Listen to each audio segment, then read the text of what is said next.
winners of the MTN8, the Mighty Buccaneers.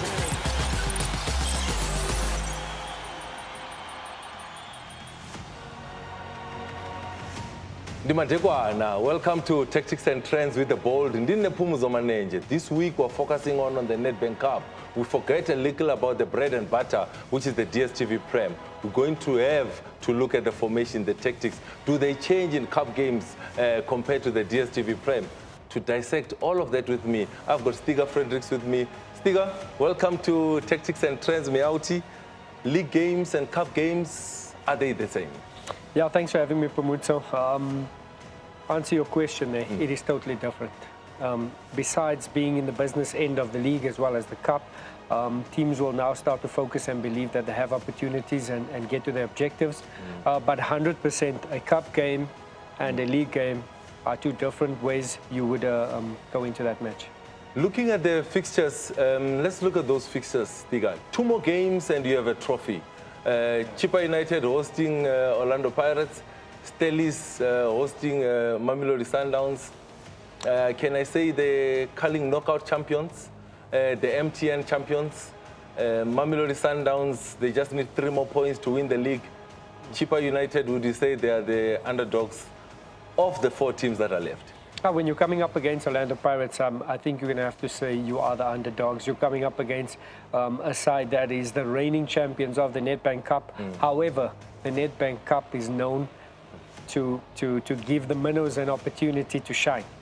The history says the Nedbank Cup is a cup of upsets, David versus Goliath. So there you have it. Chippa United, however, coming into this encounter, not the most positive way.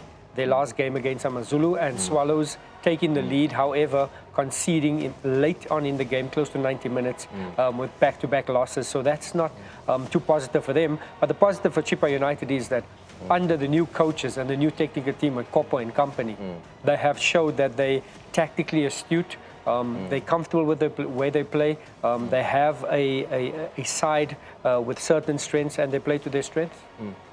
What I'm gathering from what Stiga is saying about Chippa United is saying poor game management towards the end, but only in the last 2 games. That is what Stiga is saying. In the last 5 games in all competitions, it's 3 wins, 2 games lost for Chippa United. But on the other side, Orlando Pirates in the last 5 games is 5 wins. 18 goals scored in the last 5, Stiga Fredericks. That is the form of the 2 teams going into this fixture, Stiga. Looking at Orlando Pirates, there were suspensions against Richards Bay. I saw Miguel team come straight back into the team, China straight back into the team, Otto straight back into the team. The previous game, Tito Maswanganyi is suspended, Makaula is suspended. Are they coming straight back into the team? You know what? I think there'll be changes, but don't be surprised if there's a few that stay in there. I'm talking of the likes of Talent Mbata. He might just get a nod alongside Miguel Tum. Maswanganyi, for me, it's a much-needed rest, albeit it be in suspension. He will slot into that number 10 role. And then we'll have to see who's going to stay in there, but I back the likes of Kabelo Dlamini. And this youngster just doesn't stop being a revelation this season. Did I hear you correctly?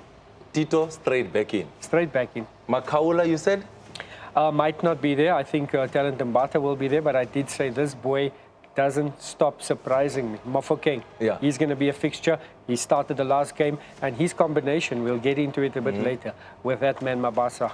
Chippa rested key players in their previous game. Was that the correct call by the coach because they go on to lose the game? Well, I think it clearly was, in certain aspects, it was a good opportunity to have a look at the likes of Francis. He got on the score sheets, but will Craig Martin come in there knowing that he will be up against Orlando Pirates that released him to Chippa United? So I think that is one position that will see Craig Martin start against Orlando Pirates. Usually on the show, we'll show you the formations, we'll show you the tactics that the coaches are going to do over the weekend. But Stiga Fredericks says no, he wants to do it live. He wants to live coach you. He wants to show you the clips of what Chippa United can do. What is the danger that Chippa brings? Please join me as Stiga Fredericks warns Jose Rivero. Yeah, I just want to get in there. I'm glad you mentioned this, Pamutsa, because the best thing is when you see it, you remember it. You know, Yeah. it's one thing dilly-dallying a year on the board, but then when you see it, it makes so much more sense. But we mentioned that Chippa United conceding, but let's focus on where their strengths are and how they came up against AmaZulu. I'm going to just roll the clip here. And then as we start, I just want to stop it right there, Pamutsa. Right there. This is how they're going to set up. That's the two in the 2 6s. That's the 3 in the middle, and that's your front man, Evanga. You know, this becomes so important if it's going to be Pochenpoel, whoever's going to be alongside him in that midfield there. But this is a very compact Chippa United, and we'll see that they shift very nicely in this one area right there, forcing the team to one side. Numerical advantage on the side. Exactly. So I just want to roll it here, and this is where they win possession now, and straight on, this is where it happens. Now, when you're looking at all of that, Stiga, I wanna pause it just there, because for me, if I take it slightly back, Stiga, this moment, if I take it slightly back there, right? If you go forward and then I stop it there, what is key for me would be the movement of Ivanga. He does that going into that near post. Yeah. Then you've got Lutuli that is making that run into that far post, but then the key man that is going to go on and score the goal is Kwaiba Stiga, as you take me through the rest of the move. Brilliant stuff. I'm glad you highlighted that, because Evanga, as you mentioned, bombing to that near post, the attempt, and I'm going to say this again, Kwaiba, arriving late into the box at the right time. The near post is occupied, the back post is occupied, and he arrives late, and then he slots it home for a goal. So that is part of what we can expect from this Chippa United side. Very compact, and when they move forward in numbers. Evanga occupying spaces, and then that late arrival of Kwaiba. Stiga Freddy says they press well on the side. They make sure that they have the numerical advantage on the side. That is Chippa United. Will Ivanga be motivated extra because he's just been released by Orlando Pirates to go join Chippa? He's finding his form. He's finding his goals. You've got more to show me about Chippa United and their attack. Yeah, another player, and I don't want to waste time. Let's get straight into it. This is Chippa United once again, very compact, forcing the side back, I just want to stop it here. Look at that, Ivanga. Right? It looks like there's nobody there, but if we roll it a little bit forward, we're going to slowly see. This is a trap that they set. Just let it go, and then we mentioned the man, the pace of Craig Martin, and once again the late arrival of Kwaiba, and you just have a look at that. That is numbers, it's patience, and this is when Chippa United play at their strength, and that is how they can impose themselves. What I can gather from what Stiga is saying, he says also they will force you back because the ball starts on the right-hand side of SuperSport United, but they push. Ivanga being the trigger man of that press, the pace of Craig Martins down the right-hand side, the late run by Kwaiba getting into the box, that's what Chippa United bring. That is the danger that they bring. What does Orlando Pirates have in their arsenal, Stiga? So much, and we're going to dive into it again. We just firstly want to look at the tactical setup of this Orlando Pirates that is very flexible, because there's a number of ways that they can impose themselves. Let's just look at the beginning here. I just want to highlight where we see, let's just take it back here, they set up Pamutso. Yeah. A little bit more, and then, okay, if I pause it over there, let it roll. Initially, we're going to see this. Here we go. There you have it. Tim will be alongside his number 6. There's a triangle that we wanted to illustrate. And then the front man, always in the central position. That is Mabasa. Gives them so much opportunities and a point of reference. You'll see here, this is Dlamini. Kapinga would have liked to have been there. And then you'll get the 3, 1, 2, 3. That is the 3 men in behind Mabasa. And that is what we can expect from Orlando Pirates. However, if I just clear this and let it roll a little bit more, we'll see the movement here. Pamutso, this right here, that telepathy, that understanding. And you can come in here if you want to take it back a little forward. But that understanding between Mafokeng and Mabasa. You want to tell me, when you look at this, Stiga, I want to take it slightly back when Mufokeng has the ball. When Mufokeng has the ball there, for me, that is key for me to say, you are saying Mabasa is central, but if I roll it slightly forward, Stiga, before that pass is being made, Mufokeng knows already that Mabasa is going to go into that space. He goes on then to score the goal. But I didn't see any hand signals. I didn't see Mabasa indicating as to where he wants the ball. The telepathy, the combo between Rile Mufokeng and Mabasa is growing with every game. Well, we mentioned it at the top of the show that they were not arrested. That understanding needs to continue. And when you have a rapport with somebody and you understand their movements, and we've seen Mabasa making his movements in between defenders, which causes so much havoc and so uncertainty that they don't know where they are. We look at Godinho, not sure what's happening in behind him, and that's where Mabasa pounces. But I just want to go further on and have a look at where this Orlando Pirates side can hurt you. Earlier on, we mentioned, once again, there we go. Tim, Talent Mbata, Kapinga. There you have a triangle again. Keep in the central position. Let's have a roll at it. And you can come in here and just once again see how he waits in anticipation. But for me, the man that maybe we are not giving a lot of attention to is Dlamini. Because when Dlamini is in that position, it now forces Godinho to then go into that area of wanting to go and close down Dlamini in that moment. When he's doing that, the only thing that Mabasa is thinking about is making the run on the shoulder of the last defender in that instance, Stiga, with that run that he makes on the side, that is Tshegofatso Mabasa. For me, the understanding, but the intelligence from Mufokeng to be able to find the pass, that's what makes Orlando Pirates attack dangerous. And so important that, remember I mentioned Tito will come back into the side. That is the role that he plays. However, it is an interchanging, you say it, tactical flexibility of that of the front four rather for Orlando Pirates. And then we'll see Dlamini sometimes move into that position and Maswangai will remain out wide and vice versa. But the movement remains the same and understanding. But the important thing is that Mabasa being that point of reference.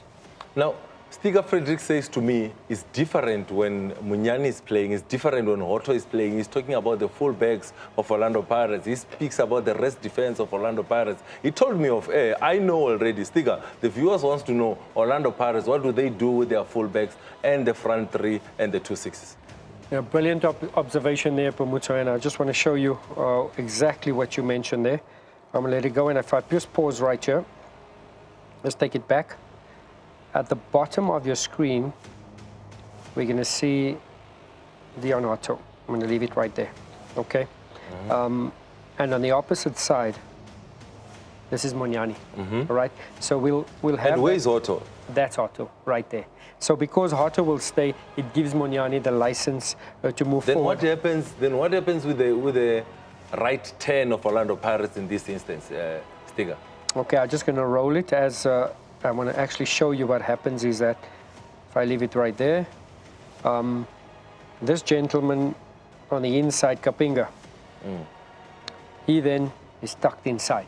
And then you have the 2 10s, you have Mufokeng bonging forward, and once again, a central figure of Mabasa that gives him so much options going forward. And I just want to roll it here, and there's another observation there, right there. Take it back slowly. This is Munyani.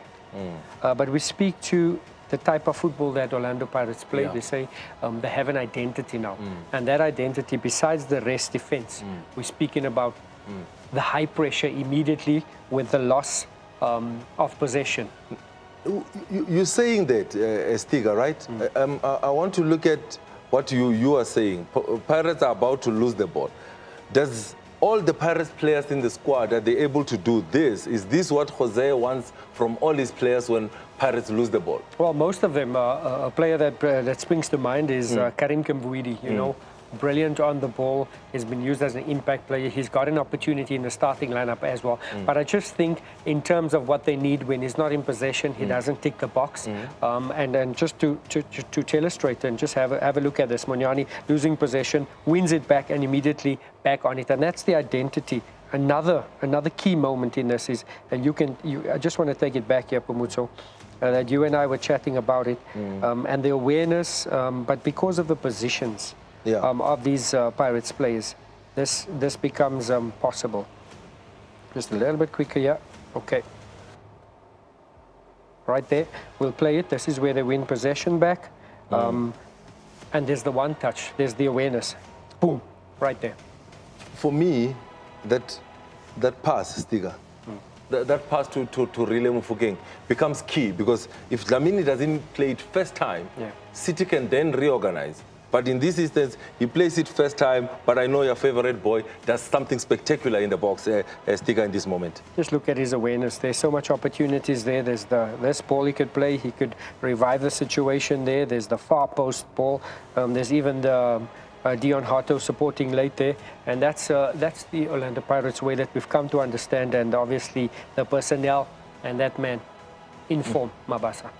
You're talking about the man that is in form. That combo of Relay Mofokeng and also Mabasa up top is growing with every game that they are playing. Yeah. Looking in the last 5 games between the two teams, Stiga, it's 2 wins for Pirates, 1 win for Chippa, and 2 draws, Stiga. Who's progressing through to the final, not even next round, who's progressing to the final, Stiga, of this one, with Orlando Pirates being defending champions? Look, I did say that this is a cup of upsets. I think Chippa United won't make it easy for Orlando Pirates. Orlando Pirates are going to have to be at their best, but I do think that Pirates will see their way to the final.